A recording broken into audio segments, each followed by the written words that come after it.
Hey everybody, we're back. Hey, let's talk about it. It's back. Let's talk about it for real. So y'all, we're back. Friday night. Y'all, we pushing because all of us is tired on tonight. For real, for But we real. determined to keep going and not allowing the week to slow us down. So y'all, we got our girls on tonight. We got Dorena and Dawn and yours truly, Alice Robinson. So y'all, we talked a little bit before we came on. We was talking a little bit about our week and how the week was going. So Dorena was just sharing with us about her day on today, and so we're gonna talk a little bit about our week, and then we're gonna move on into the subject because the subject is deep on tonight. And I believe it's something that all of us um, want to talk about, but are a little fearful to talk about this topic. But we're gonna talk about it. So, Dorena, tell us about your day on today. You know what? It's just been one attack after the other. Um, so I went to work and I was supposed to have my annual evaluation, and my old one of my old supervisors was going to do the evaluation. Come to find out, they put my new position under him, so I got evaluated for my new position on my old evaluation. And he was like, "This is not my department." I'm gonna just gonna do how it pertains to my old department. I'm like, okay, is it gonna affect my store? Nope. Fine, go on and submit it.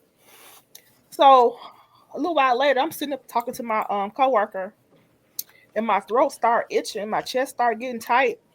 I started coughing and wheezing. Had to go find all my inhalers, and people started running. I'm up here stripping, standing in front of the fan because I didn't got hot. It was like, you need to go home. You need to go to the ER, but you need to go home. So I got sent home. So, what you mean, all your inhalers? Right. Well, You heard they that too. gave me two. One was a rescue, and one is supposed to be preventative. Well, the preventative is you're supposed to take before you take the rescue, like during the week. Well, you know, hey, Because both of my girls got two inhalers. So the rescue is when it's emergency, but the preventive is what you take way before you ever need the rescue. potato, potato. You know, hey, I took it. It, it eventually worked. Hours later, you know, Oh my gosh. Oh my gosh. So Dawn, how was your week? Girl, please. I'm grateful that I get to wake up and I see another day.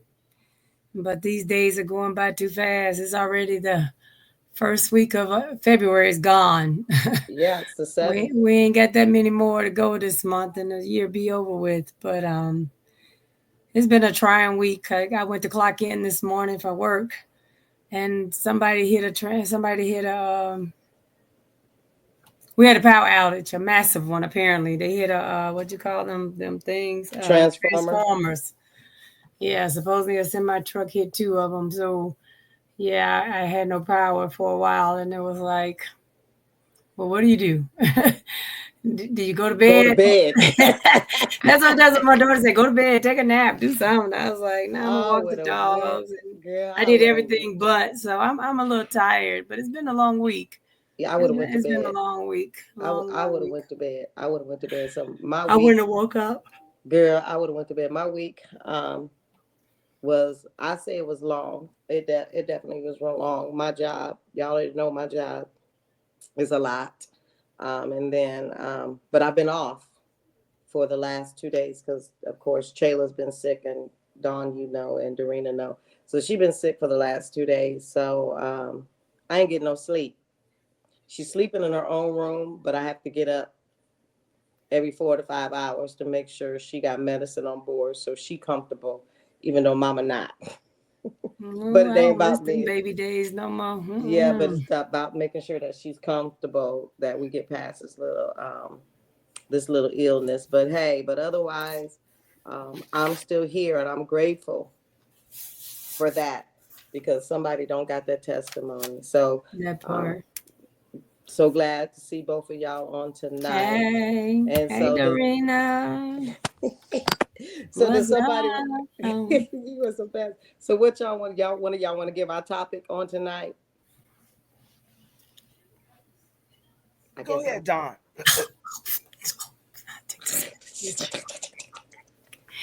Well, excuse me. We are going to talk about church hurt. wow, painful. Being hurt in the church. What is church hurt? How do you get past church hurt? How do you um, continue to grow with church hurt? So we got a lot. This I told Alice, I said this could be a whole series we could talk about. Oh yeah, This particular subject it's gonna take more than an hour to really discuss because each one of us have our own story. And it's even worse. I ain't gonna say worse, but when you grew up in a church and you have family members that's in the church that are sitting in the pulpit, and then you have people who don't recognize you uh, for your giftings, but yet they want to pimp your giftings, if I can say that ooh, word. yeah, Then you have those because you look at these people as leaders that you should be able to trust.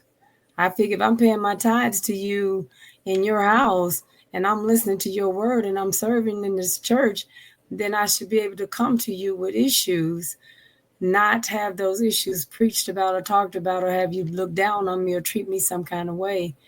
Or if I hit hard times or I have a situation that because you haven't experienced it, you don't know how to handle it. So I get kicked to the curb. So yeah, church hurt. I can yeah. go, mine can go all the way back to 40 years ago when I got pregnant with my daughter. I was in a Baptist church and I was 21. I had my own place. I had my own things. I had my own two jobs on top of that. And the first person I actually told that I was pregnant was my pastor. I told him before I told the dad. And he said, "Okay, well, what you gonna do?" And I said, "Well, I'm gonna raise the baby. What do you mean? What am I gonna do?" He said, "Okay, well, you made that choice, so I'm gonna support you with that choice." Okay, so time went on. I didn't know the pastor didn't talk to his wife. Now my pastor was an older man. They weren't young couples. They were older couples and an older man and woman. And um, again, Baptist church. I don't know. I just grew. I just started. I went there from 16 on. So long story short, was pregnant. Been pregnant by my boyfriend I've been with for 5, 6 years, and I started showing because I was a little bitty thing. I was skinny. I was a hot mama, but I was skinny. And so by 5 months, I started showing, and I was doing devotion. And the first lady of the church waited till I finished, and she said, "Can I talk to you?" And I said, "Yes, ma'am. What can I do for you?" She said, "Are you pregnant?" I said, "Yes, ma'am." "Are you married?" Now this woman knew doggone well I wasn't married. I've been in your church since I was 16. I'm 21. You know I ain't married. "Well, who's the father? Does he go to this church?" I said, "No, but his family does. And he's here. He frequents the church." Went through that whole spiel, blah, blah, blah. Long story short, I was told that I could no longer serve in the church because I was pregnant out of wedlock. Keep in mind, I'm a baby Christian. I don't know. I don't know what the rules and regulations is. Other than you ain't supposed to be having sex. I knew that, but hey, it is what it is. And I couldn't be. I was in a choir. I was on devotion. I was on the courtesy committee. I was on the devotion committee. I was on the welcome committee. I was on a whole lot of things in the church. And she stripped all that away from me because I was pregnant and I wasn't married. And then she told me, after you have the baby, then you're going to stand in front of everybody in this church and apologize to these people, to apologize to us and ask us for forgiveness. Now I was 21. I wasn't all the way saved. I ain't gonna hold you up. And it's only because she was my elder that I not cuss her out, to be truthful with you. I'm just telling the God's honest truth. But Right. that shocked me because I'm sitting there. And everybody wanted to know why, because we had a program going. Why aren't you singing? What happened? Why are you sitting down? Come on, you supposed to be. I said no. First lady said I couldn't be up there. So everybody was losing it. And because I was 21, I didn't know any better. This is my first time experiencing church hurt. Like now your husband was okay with it and told me he would support me and whatever I needed. We gonna talk to me. We're gonna counsel. Blah blah blah. And I said, well, I told Pastor blah blah blah, and he didn't tell you. No, we live in separate rooms. However, that older couple, yada yada. Long story short, I stopped going to church. Just stopped going to church because when I didn't know what it was like to be 21, young and pregnant. I knew I wanted a baby. I thought I could handle it, but that was a whole different trauma and traumatic Right. experience.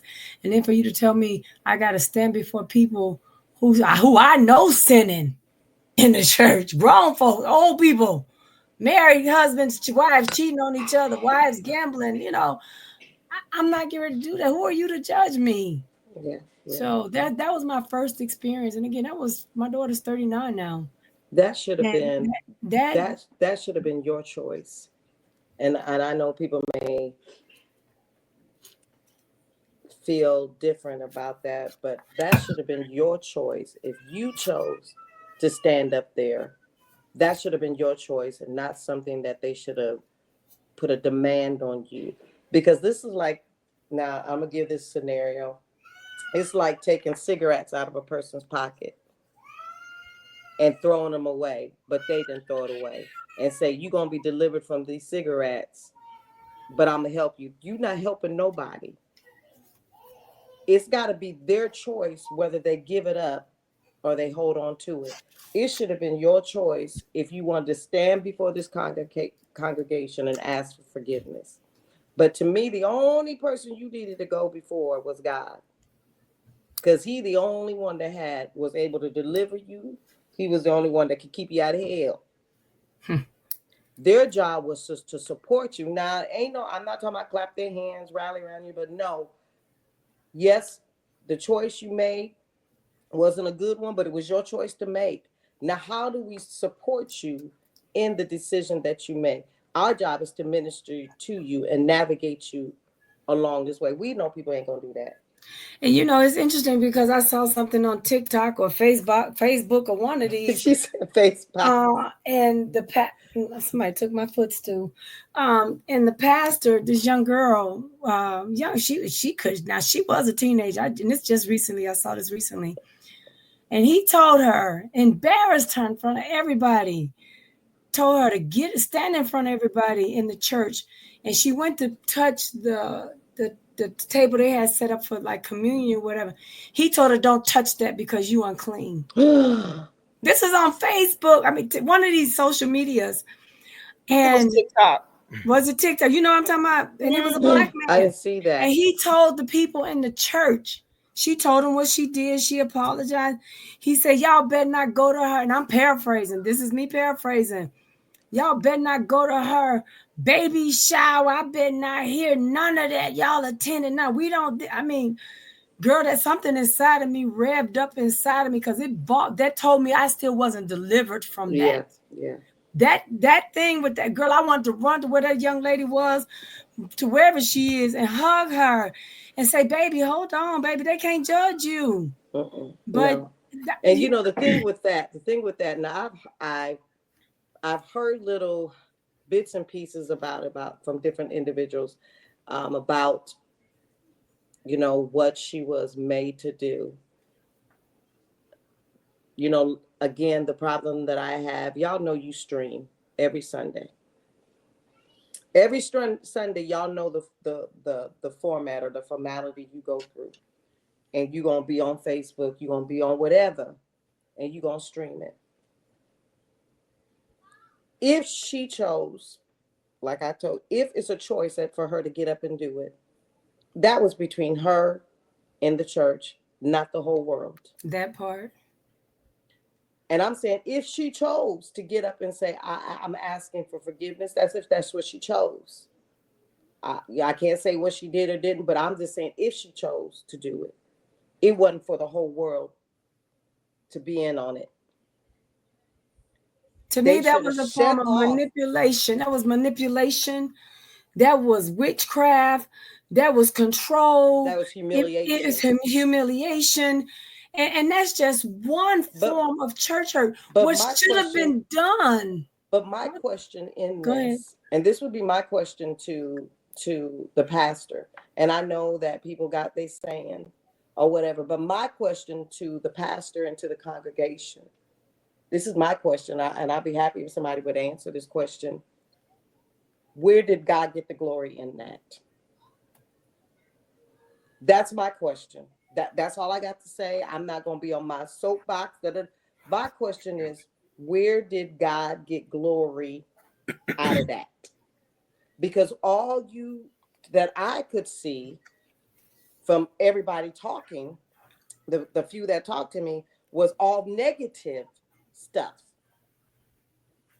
God is never ever going to be associated with nothing negative. You're right.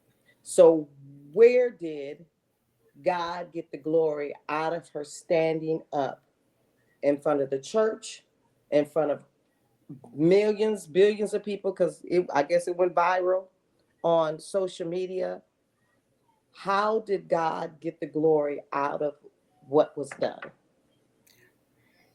And that's so I have a problem. That's where I got a problem. I got a problem when you do these things and you say, I'm trying to set order. That was out of order because All the way. there was no glory in it. Now, let me give you the flip side. I agree to everything that you were saying about what it was. I look at it from another perspective. Um, it was humiliating. Her own mother defended the act and the pastor, but I'm hoping that that young lady felt the love from everybody else where she didn't get it at the church.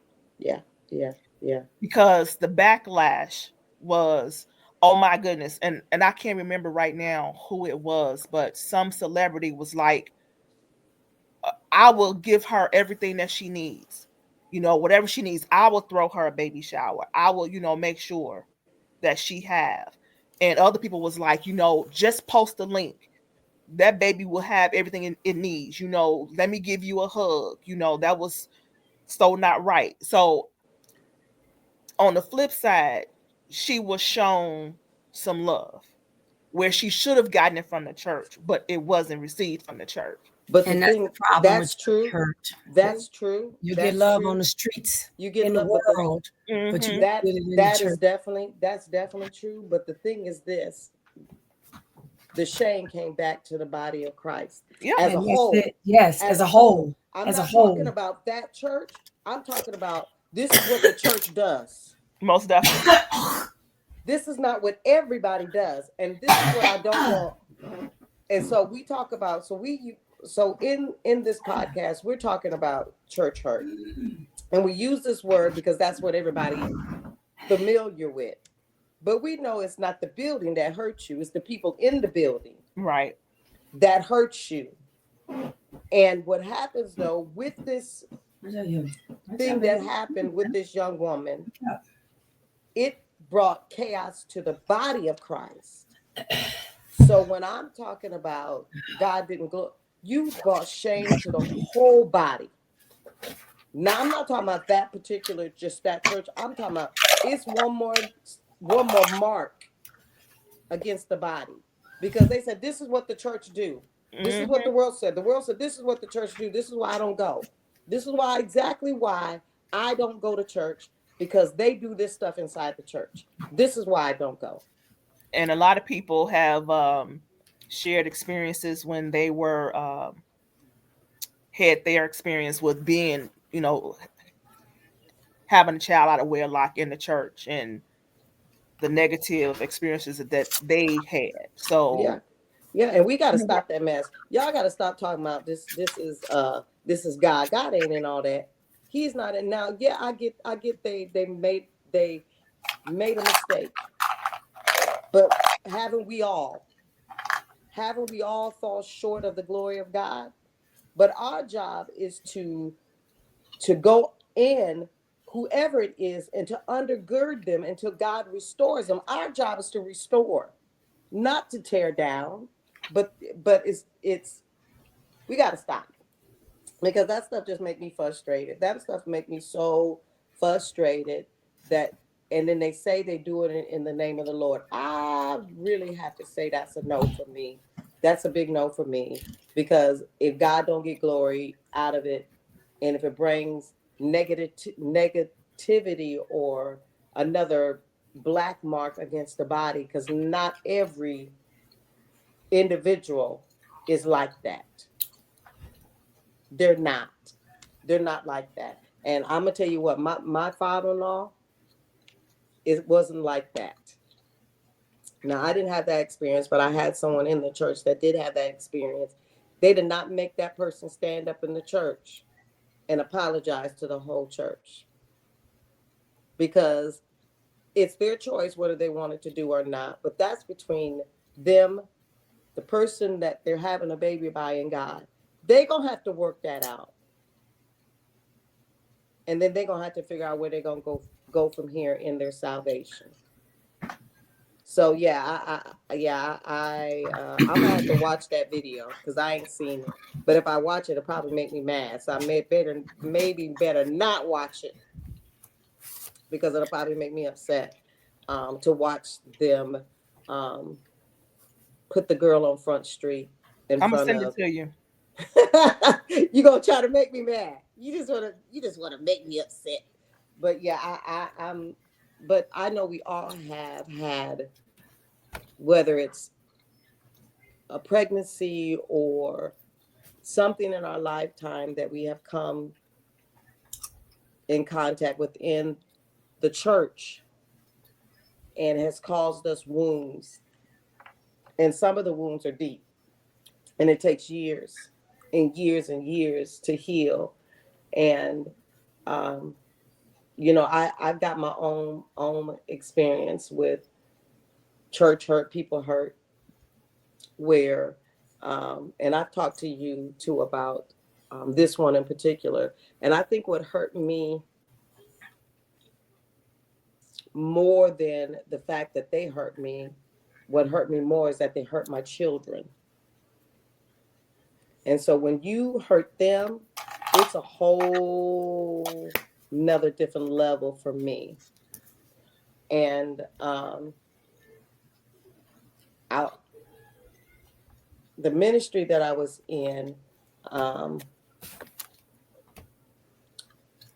I did a lot, and Don, you know what I'm talking about. I did a lot in this ministry. I was very involved and active in this ministry, praise and worship leader, um, on the youth, one of the youth leaders, um, in the social media, ran the social media, um, did all their streaming, created all their programs. All I did it all, and was invited to the houses and of the leaders and all this, and was all goody goody goody. But when my husband passed, because he was the minister of music in this ministry, but when he passed, I guess I was no longer any good, and neither was my children. And so the new person that was now playing took over the position that my husband had. Now I ain't going. Now I ain't going. Now he wasn't living holy. He was not saved. Hmm. He was not saved by no means, and I'm gonna leave it like that. And I got witnesses to say that he wasn't saved, because if you living in the house with somebody, you ain't married to them, that's an issue. But you still playing. They never ever participated in praise and worship, none of that. But all of a sudden now you're on the praise and worship team and the choir, but never been a member, never joined. But now you hear, and now I'm no longer praise and worship leader. I'm no longer doing this. I'm no longer doing that. But when somebody come to preach and the praise and worship team is off, we go sit down. You want to call me up, and now you want me to sing to usher in the anointing, but I wasn't good enough to lead praise and worship anymore because now my husband's gone. We don't get invites no more. Matter of fact, you invite other people and keep it a secret, but it come back to us what you did. And then when my children find out that you had a party and then was told them that they wasn't having children, but then you find all the kids from this other person was there, what does that do to them? And you say you a leader. So I dealt with the thing of I'm not good enough because I'm no longer the wife of that individual. That made my children feel like they weren't good enough. We got to learn, and the Lord taught me through this experience, I don't need nobody else's validation. I don't need nobody else to validate who I am. And the Lord had to remind me, you forgot who you were in this ministry. You forgot who you were. I wouldn't say that you forgot who you were. They took away who you were because they made you do and had you do everything. And then they exploited what you had, your giftings. But because you were no longer a whole person with your husband, you were by yourself, you were no longer needed. Yeah. And you know what? And it is, and people kept coming up to me saying, why are they doing that? Get in here. Why are they doing that to you? What you whining for? And I couldn't, and they said, well, why aren't they having you lead praise and worship? Why aren't they having you do that? Why they don't invite you in the girls anymore? And I just told them straight up, we ain't good enough anymore. We're not good enough anymore to be that. And it took, and I had to pray. I had to pray because I was angry. And we don't want to say I was angry, I was hurt, and I was mad. Because what I really, really, really wanted to do, Alice Marie Robinson wanted to tell some jokers off. I did. I wanted to let go and do a tongue lashing. I did. I want to talk about them bad. I want to talk about how you ain't living this, you ain't living that, and you standing there preaching, but I know what you did. But I didn't do that. But I wanted to. And I'm so grateful that I allowed the Holy Ghost to override me. Because it wouldn't have did no good for me, and it wouldn't have did no good for my three children. It wouldn't have did them any good. And eventually, as time went on, it came back like, why aren't y'all talking to us? I said, I don't have nothing to say at this juncture. I don't have anything to say. I'm going to live my life and y'all live yours.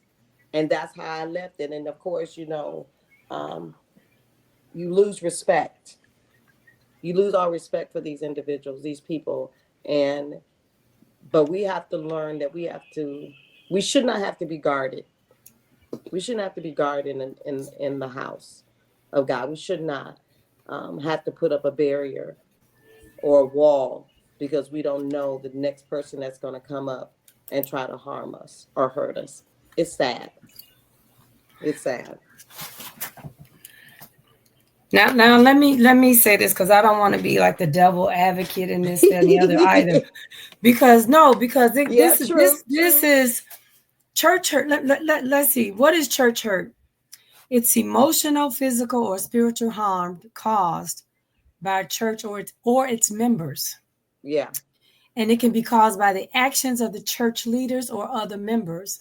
Because there are some pastors who have left the church because of members of the church. Oh yeah. Yeah. Because Ran them out. I ran them out. Thank you. Yeah. New pastor shows up, and because the church don't want to change, they figured out a way to get the pastor taken out of there, or they've embezzled the money and accused the pastor and things like that. So it can be both ways. Yeah, It can it come most from definitely so. leaders, Yeah. and it can Or the come from the members. members of the church. Yeah. What causes church hurt? Being exploited within the church. When your gifts are being used, but then they don't want to promote you or acknowledge you when other people are around. Being hurt by words or actions. My whole thing with being in that situation at 21 and pregnant was, again, I was new. Even though I was in 16 in the church, I wasn't in church like that, Yeah. Still, Right. I wasn't faithfully in church. Someone should have pulled me to the side and said, "You know what? Let me show you what happened and what you did wrong. Let me help you. Let me counsel you. Let me mentor you. Yeah. Instruct Let me you. get through this." Out of everybody in that church, and this church was a huge church, huge Baptist church in Chicago. It was massive. I'll say out of 200 people, 3 people I can count on my hand, my 3 fingers. How many people called every week to check on me? Wow. 3 people, and told me, you can't let what the first lady said stop you from serving God. I built up a whole resistance. If this is how God people is, I'm not going to church, and I'm definitely not going to put my baby in that church. But that rejection, that entitled, let me rephrase that. That opened up that door of rejection that I have been dealing with all my life, that I didn't even realize was there. It was like you said, I'm not good enough. The devil comes in and reminds you and start poking at you, and it opens up those doors to other spirits that you didn't even know were there because it's attached to something else. Yeah. Yeah. So being hurt by other members in the church. Now I've had to go off on brothers and sisters and saints and ain'ts in the church, and I didn't repent. I'm gonna tell you the truth, God's honest. I didn't repent because I meant what I said and I said what I meant. I've had to go off on. I have gone off on some pastors, and the Lord had to deal with me on that, and it was like He said, "You don't have to respect the man, but you have to respect the calling." Yeah.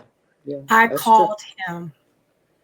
What he did was wrong, but you don't need to be wrong with him. So that was the only reason why I would apologize. Right. Right. Because God had to step in. Anytime my mouth get me in trouble, God has to step in and intervene because I'm not that person. I'm not. I'm sorry. I ain't saved like everybody else saved. Call it what you want, do it what you want. It's true though. It's true. I ain't saved like everybody else saved. It's true. I've been through too much. And my relationship with God cost me everything. Yeah. Because at the end of the day, when I didn't have nothing, nothing, about to be evicted, God showed up in the midnight hour. And He told me, I'm all you will ever need. You don't need no one else or nothing else. I got you. And so had someone told me back then, 40 years ago, what you did was wrong, but let's get you through this. Right. I wouldn't have this right, thing. Right. Things wouldn't affect me a certain way. Healing from church hurt. You can go through therapy, you can go through counseling, but I wouldn't recommend you go through counseling with somebody in the church. I'm gonna be honest. I don't care if your pastor is a counselor. Don't go to counseling with them. You need to go to counseling with somebody that don't know you, don't know your story, and that don't know your pastors. So true. I have to agree with that. I do. I have to agree with that because the emotional attachment. And I think sometimes, and I'm not saying all the time, but I think sometimes they have a way of manipulating the situation. But if you can get a person outside of your circle that doesn't know you, that doesn't know your situation, and you talk, they can be objective. Because a lot of times I could tell you I had a council session with one of the leaders. It didn't turn out too good.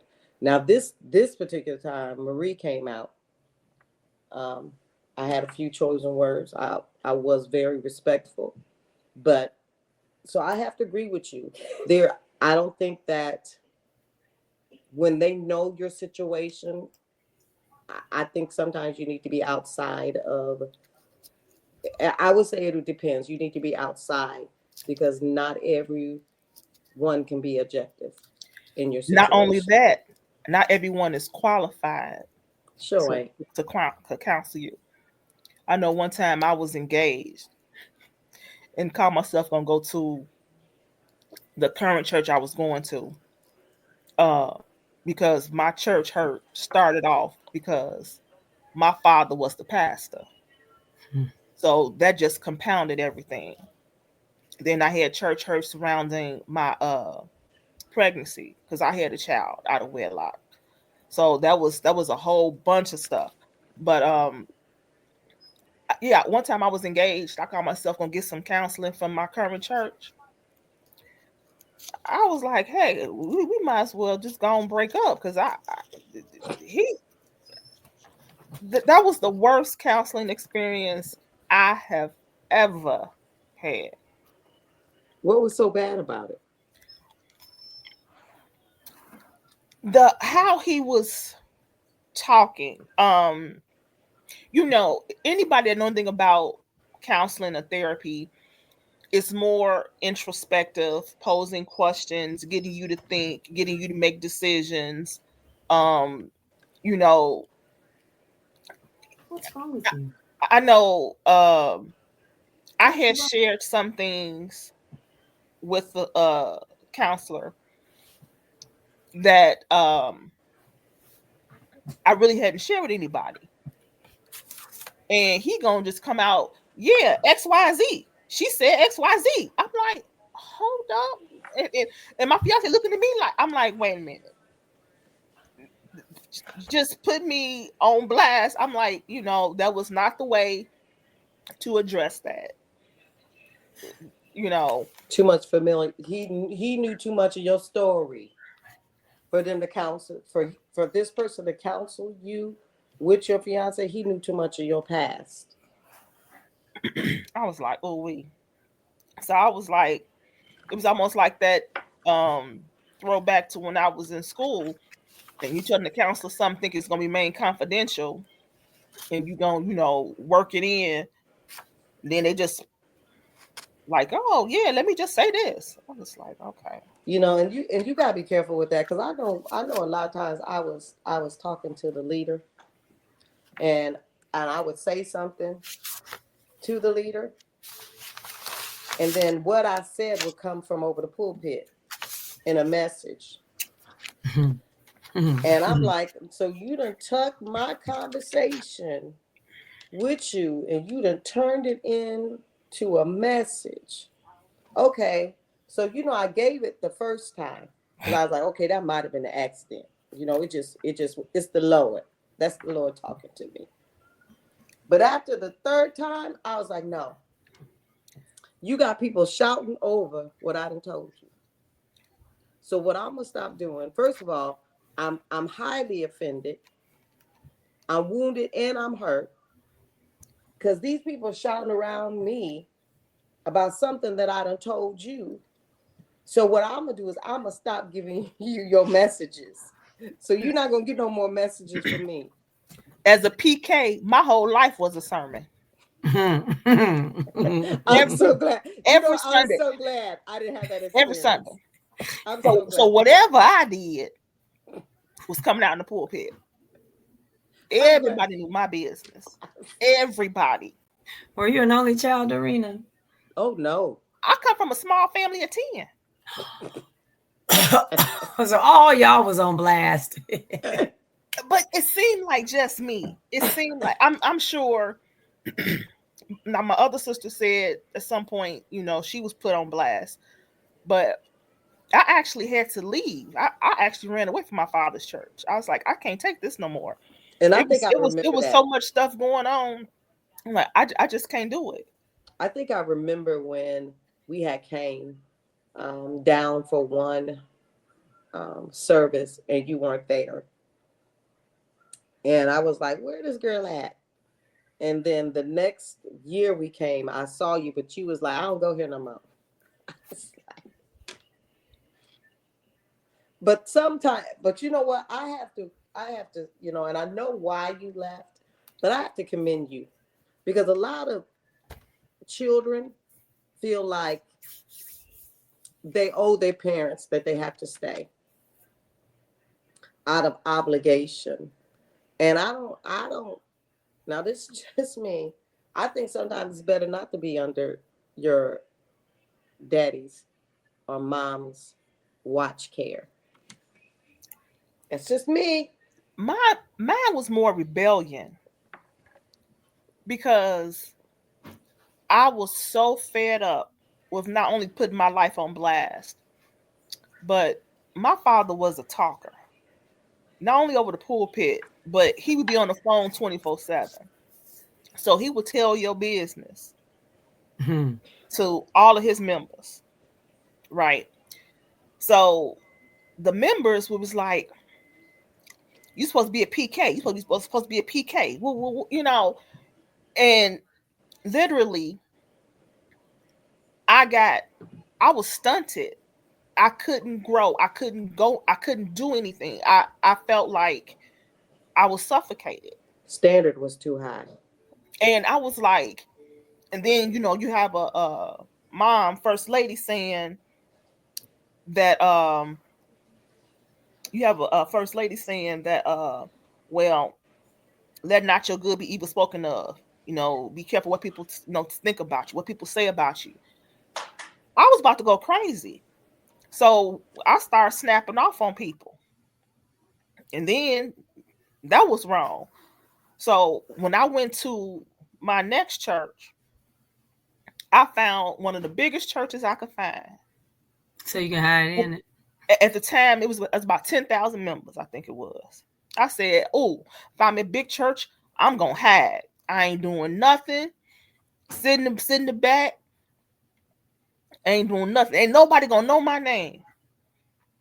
Why is it that he started preaching, "You're saved to serve, and you can't be a pew member"? And woo, I was, hey, Gunny, why you Found you. He talking to me? found you. The Lord found you. I Out of was the like, can multitude. I go hide, please? Can I go, be in the background? I'm like, damn.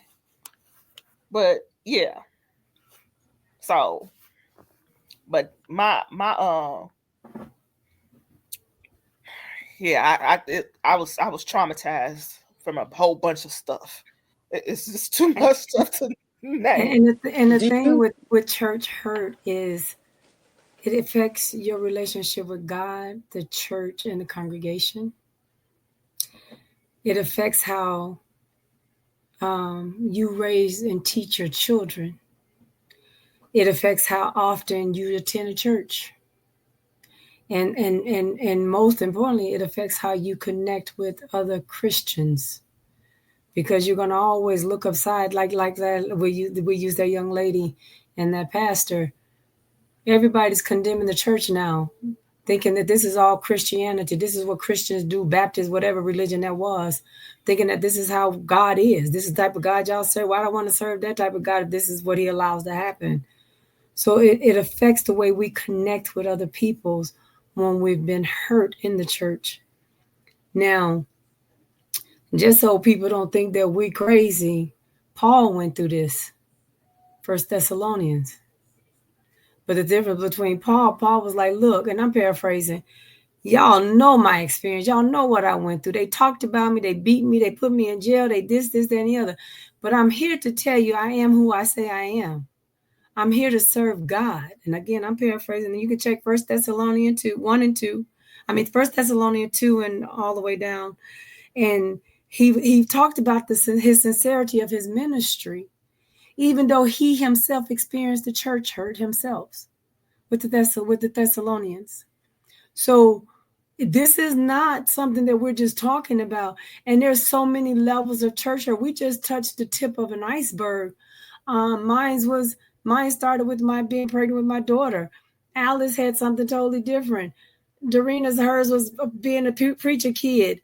But there's so many other levels. I can talk about how my eldership got snatched away from me because I was getting ready to, I gave a prophetic word, because I am prophetic and I am a prophetess, and I'm not bragging or boasting about that. That is my calling. Yes, it And I is. gave It is. it to a young woman, and I gave this word to this one. Before I gave it to her, she kept saying, "You got a word for me? You got a word for me?" And I said, "I do, but I can't give it to you right now." Because there was a person there that God did not want to hear that word. And so she kept saying, "No, give me my word, give me my word. You got something." And this is an awesome woman of God. She's an apostle and everything now. And I said, "I don't feel comfortable giving you this word right now." She pressed on and pressed on and pressed on. So I delivered the word. And I was going through eldership. I was 3 weeks from getting my certificate, whatever it is, paper, document, whatever papers y'all get for that eldership, your document, certification. And that same week, the next week, I was going to go pay $500 for a cassock. You mean the whole garb? It was seven women. Long story short, gave her the word, told her exactly verbatim everything that God has showed me. That young man went back and told her husband what I said, and he twisted some of the stuff around. That her husband went to the pastor and told them that I was causing strife in his marriage and blah, blah, blah. So long story short, my eldership got taken away from me because they said I wasn't mature enough and that I was causing problems in a marriage. And that young lady did not defend me. So Mm. when I had to pull her into the office with the pastor, I told her, I said, either you tell them exactly what happened, or me and you gonna have a problem up in this church. And I'm gonna tell everything about you that you don't want other people to know. She admitted what I said was right and that the young man had lied, but they still took my eldership away from me. I got to the point where I was getting ready to walk out that church. I was ready to fight the pastor and his wife. And because I worked hard for that. Mm-hmm. And I was getting good grades. I was, smart as a whip, blah, blah, blah. And the Lord said, if you leave this church this way, you're going to have to repeat this. But if you stay and let me, and I'll tell you when to leave, then you'll never have to go through this again. So we have to be in our frustration and our hurt and our anguish. We have to still be able to hear that still small voice inside of Yes, us yes. when God is speaking to us, because we'll make decisions out of haste. Again, things rev up in you if you start having flashbacks, PTSD, and you ready to fight everybody up in the church because they doing you wrong, because they have a title over you. So the Lord told me each month, to a year, he said, you're going to leave, but you're going to leave in this way. He told me to step down from this ministry. I did. They didn't like it. They got mad, didn't care. The next month, step down from this ministry. I did exactly what he said. And then when I told him I was leaving, that was a whole nother problem. I didn't Mm-hmm. care because I had God by my side. But they started trying to cause problems for me, to the point that when I went to a different church, and this was my family's church. I'll say that it was my family's church. And my cousin called the pastor of the church and he said, "Hey, I'm not trying to pick or take from your congregation. She came to me." And my pastor told my cousin, who is the pastor, told him, "Be careful with her." Make that make sense. I've served you for 5 years. I did nothing wrong and I was never out of pocket with you. I paid my tithes. I attended your church. I was over all these ministries for you. I did everything in your church that you asked me to do. And this is what you told a man of God who I am related to. And you thought that wasn't going to get back to me? So I did what I did. I did what God told me to do. And I have not set foot back up in that church since. You know what that's like, though, Dawn? That's like what happened in First Corinthians, the first chapter, and if you read the 10th through the 12th verse, where they had conflict because of a decision of wanting to have um, a certain person not telling the truth or over something, and it caused conflict in the body. Now, you told the woman out of your mouth, I'm not comfortable with giving you this word. But she didn't have the ear, first of all, to hear what you were saying, because all she wanted was the word, regardless of what she wasn't thinking it was going to be. And this is a lot of people get what prophetic word is. They get it confused to where, baby, you're going to get a brand new car. They always think that it's going to be, you're going to get a brand new house. No, it's a word of correction, a word of warning. So if you got a good ear of what it is, you're going to say, yeah, tell me that later. When you're in the position, if I'm telling you the Lord is telling me not now, then wait, but you're going to push me to tell you, then you're going to go tell your husband, then he going to do what they did in Corinthians. The people are talking sides based on which apostle they wanted to follow. Yep. And it caused issues. Now, she didn't want to follow your direction of what the Lord was saying. And then so she gonna take the word and take it, and then her husband gonna twist it. Now, causing conflict, not with just you, because of that, it caused also conflict in the body. Because now you stepping down from things that you were leading. Now, what are those people going to do? Now, not only did he affect you, but he affected in her the whole body. Now, I don't know who pastor, because you never told me all this story. I don't know who the pastor is, but he should have had an ear to hear. And if he really was, and I'm tapped in to the Holy Ghost, to the Spirit of God, he would have knew if he had a spirit of discernment. This is Well, when they don't want to promote you anyway. No, because they don't want you to be above them. And that's it.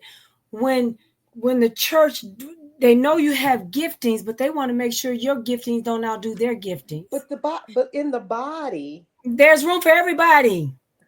There's room for everybody. My father-in-law said there's no big eyes and no little U's. It's like you get up to preach a sermon because you've been asked to preach or give a word, and then the pastor come up behind you and he or she wants to take another hour because you done now preached you done shut the church down. You hear what I'm saying? You done shut it down. People done showed up. Everybody done gave their life to church, to the God, and now the pastor want to give up and say, well, we're gonna shut, I'm gonna close this, let's say whatever, and then he's standing up there for another 30-45 minutes because you done now preached him. It's not a competition. The body of Christ is not a competition. But you know what? But we have made it that. We have made it that it is a competition to outdo one another. And like I said again, y'all gonna hear this a lot. If it don't give glory back to God, stop. If it's not giving him glory and honor, stop it. We are not the world, and we should not look like it. We should not look like it, and we should not act like it. And we are not in a competition. We ain't gonna win no awards. We ain't gonna get to heaven, and the Lord ain't gonna say, hey, you outdid John, baby. You really preached, girl, you suck. He ain't gonna say that. He gonna say, either depart from me, or he gonna say, enter on in. Well done, my good and faithful servant. But competition, competitiveness, he ain't in all that. He not. So I guess my thing is where, and I know this ain't no gonna be no answer. Where did all this enter in that we as a body supposed to be a body? Let's say we are supposed to be a body, but we don't work together. We don't. You know, if you got one leg, you're gonna need a crutch or a fake leg, or you're gonna have to hop around. It's gonna be a little hard to hop for a long period of time. You're gonna need some stability sooner or later. So how are we a body, but we can't work together? because we're always in competition, and when I know something about you, and the minute I can use it against you, I'm going to do that, therefore causing the spirit of rejection, isolation, and church hurt to creep in. Well, I'll And tell you, I tell them myself before you tell them me. those small demons lead to bigger demons, lead to bigger Bigger issues. issues. And church hurt is so real. And I know we're about to shut this down, but this again, I told Alice when she brought it up, I said this is a whole series. This This we're gonna was bring this was back. this was This this will was come back again. I Dorena's. promise you. This This was Dorena's topic, and me and you did most of the talking. I know she got a whole lot. So we know we're gonna bring this back again somewhere Yeah, later on in the future yeah, because mostly so. this is just a little tidbit. But church hurt is very, very real. Yeah, And if you have experienced church hurt, I applaud you to just stay in your word. yeah, You sometimes you can't talk to everybody because the people ain't been through going through what you're going through, they're not gonna understand. most And they're definitely gonna not. tell you they don't understand. Just get over it. And that's the wrong thing you could tell somebody dealing with church hurt. Mm-hmm. And if you do find other people who've been through church hurt, don't make it a bashing session. Encourage one another, strengthen one another, show each other how you can get over this hurdle, or instead of stop you from going to church altogether. Yeah, Every yeah. church I've ever been to, I've dealt with church hurt. Every Mm-hmm. church. Yeah. So, I'm going to shut it down, but before we close this out, but I just want you to know it's an important to acknowledge church hurt is real and it causes real pain that lingers. It's like adding salt to wounds that never heal. It's like picking scabs off of old wounds. And the moment you pick that scab, it bleeds again and it opens up again. It refreshes over and over and it takes time to heal. So church hurt can be a difficult to experience, be a difficult experience, but please know that there's always healing available for church hurt. Dorena, you got something to say before we sign out for tonight? Church hurt is like going to a hospital. There's sickness all around, and hospitals is one of the places where can be very dangerous. Although there's healing there, it can also kill you because of the infection, because of the germs that's there. Church hurt is an infectious germ. And so I want to close out with just saying, don't allow people to stop you from where God is trying to send you. Don't allow them to be your hindrance. It's a choice that we have to make every day on what we choose to eat and what we choose to accept. I tell people all the time, don't eat what the devil is serving you. Tell him, I'm not taking it.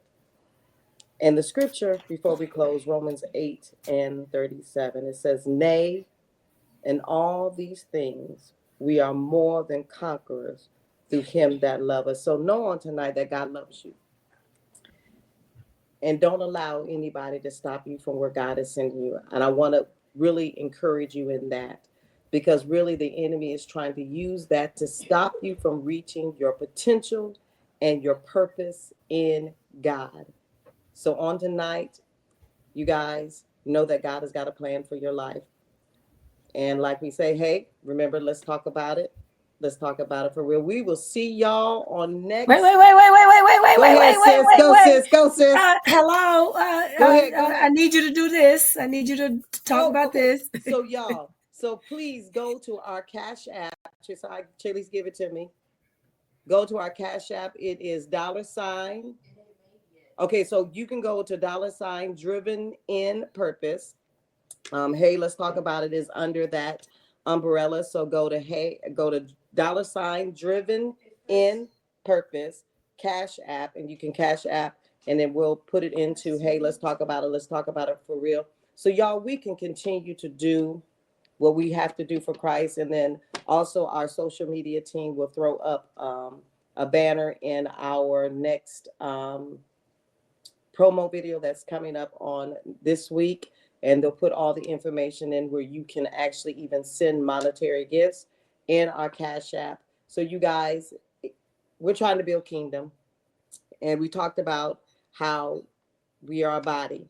It takes all of us. We're not in a competition with this podcast. We just want to deliver to you what God has given us and to encourage you that God has amazing, amazing, amazing things for you. And we're here to encourage you. So again, go to $driven in purpose and sow your seed into this ministry. And we love you. We love you much. So y'all, until next week, hey, let's talk about it. Let's talk about it for real. Have a good night, y'all. We Good love night. you. Love you Right. guys.